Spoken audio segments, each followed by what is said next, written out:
अब हम बात कर रहे हैं ओबेसिटी की, जो पाकिस्तान में बहुत तेजी से बढ़ती जा रही है। देख रहे हैं ना आप कितने मोटे हो गए, बैठे बैठे खा खा के मोटे हो गए मगर हम जिस चर्बी की बात करें तो वो चर्बी कुछ और। दूसरी हम बाद में बात करेंगे ये कैमरे में। खैर जनाब, एक तहकीक में ये बात सामने आई है कि पाकिस्तान की 50% आबादी मोटापे का शिकार है, जिनमें बच्चे बड़े दोनों ही शामिल हैं।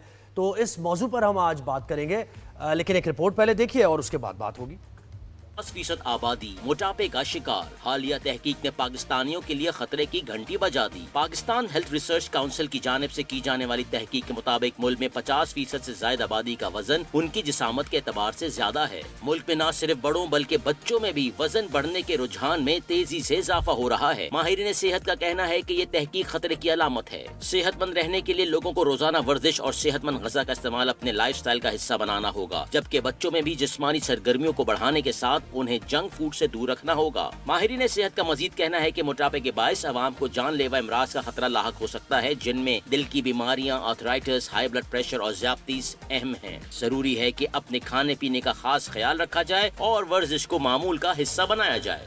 वो जो इमेजेस में वो जो क्यूटू सा मोटू था ना, जो काउच पे पिज्जा खा रहे हैं, क्या था, बर्गर खा रहा था, बर्गर एंड पिज्जा। तो यही तो वजूहात है, मुंह नहीं बंद हो रहा। जी, इसी पे बात करने के लिए हमारे साथ आज मौजूद हैं doctor Freya Ashraf, bariatric surgeon है ओबेसिटी के ऊपर हमारे साथ आज मौजूद हैं। अस्सलाम वालेकुम डॉक्टर फरिया, कैसी हैं आप? थैंक यू सो मच, आपने हमें ज्वाइन किया।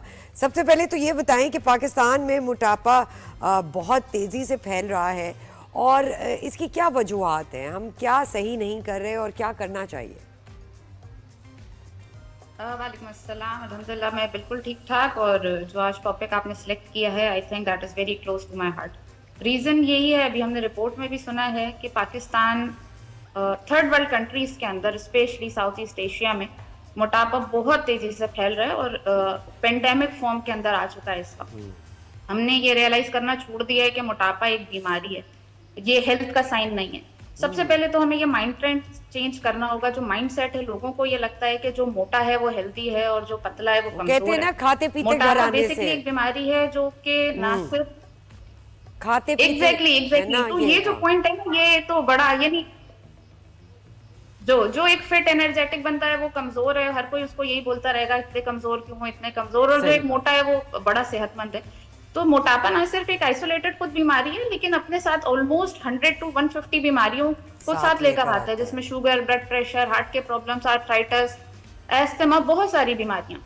क्योंकि हमारे पास अभी तक ये रियलाइजेशन ही नहीं है कि मोटापा बीमारी है, इसीलिए इसको कंट्रोल करने के ऊपर तवज्जो नहीं है। अनटिल अनलेस हम इसको पहले एज अ बीमारी एक्सेप्ट करेंगे, हमारी सोसाइटी के अंदर मोटापे को एक बीमारी समझकर उसकी एक्सेप्टेंस आएगी, तब हम इसको तो फिर हम ज़ाहिर है बीमारी का इलाज भी करेंगे, हम कंट्रोल करें। अच्छा, ये बताइए इसकी वजूहात पे बात करें, इसकी वजूहात पे बात करें अब। डाइट आपकी और आप एक्सरसाइज हमारे रूटीन से निकल गई है, ये दोनों वजूहात या फिर मजीद भी और कुछ? डॉक्टर फ्रिया, मोटापा एक कंपाउंड बीमारी है, सिर्फ खाने पीने की बीमारी नहीं है। मोटापे के बहुत सारे रीजंस हैं, जिसमें जेनेटिक रीजंस बहुत ज्यादा होते हैं। तो एक रीजन तो बिल्कुल आपने सही कहा है कि जो हमारा लाइफस्टाइल चेंज होता जा रहा है, और अभी आपने रिपोर्ट में भी बताया कि ये जो बीमारी है ये बच्चों में बहुत तेजी से फैल रही है। उसका एक रीजन हमारा लाइफस्टाइल है, और लाइफस्टाइल यही है कि हम सेडेंटरी लाइफस्टाइल की तरफ जाते जा रहे हैं। सारे बच्चों के हाथ में आईपैड्स हैं, बाहर निकलकर फिजिकल एक्टिविटी, फिजिकल एक्सरसाइज उन्होंने कम कर दी है, ऑलमोस्ट छोड़ ही दी है। लेकिन इसके अलावा भी जो मोटापा है वो सिर्फ एक वजह से नहीं होता है। मोटापा एक कंपाउंड प्रॉब्लम है, जिसके जेनेटिक रीजंस हैं, खाने पीने का प्रॉब्लम है, मेल नरिशमेंट है। मेल नरिशमेंट यानी ग़िज़ाई किल्लत। अच्छी चीज जो हमें खानी चाहिए जिससे हमारे मसल्स बन रहे हैं, वो हम नहीं लेते हैं। हमारी जो फूड है वो मैक्सिमम उसके अंदर जो चीजें, they are fats and bad carbs. तो फूड का ट्रेंड, हमारे खाने पीने की तरीका, हमारा फिजिकल एक्टिविटी का ना होना और जेनेटिक प्रॉब्लम, ये सारी चीजें मिलकर बहुत तेजी से मोटापे को पाकिस्तान में फरोगते हैं। डॉक्टर फ्रिया, ये भी बताइएगा कि यूरो सर्जन, आपके pass on a monthly basis कितने ऐसे केसेस आते हैं जो ओबेसिटी के होते हैं और उसमें बच्चे ज़्यादा हैं या बड़े लोग ज़्यादा हैं? अच्छा देखें, एज अ बेरियाट्रिक सर्जन तो हम मेरे ख्याल से आई थिंक वीक के अंदर 30-35 केसेस केटर करते हैं। उसमें सर्जिकली कितने लोग हमारे पास आकर सर्जरी करवाते हैं, वो नंबर इससे थोड़ा सा कम है। अगेन वही कि लोगों को इस चीज को रियलाइज करवाना कि ये एक बीमारी है और इसको ट्रीटमेंट की नीड है, ये थोड़ा सा प्रॉब्लमेटिक होता है। हमारे पास इस वक्त जो सबसे ज्यादा ट्रेंड है जो मोटापे की वजह से हमारे पास आ रहे हैं वो टीनेजर्स हैं और अर्ली 30s के अंदर लोग हैं।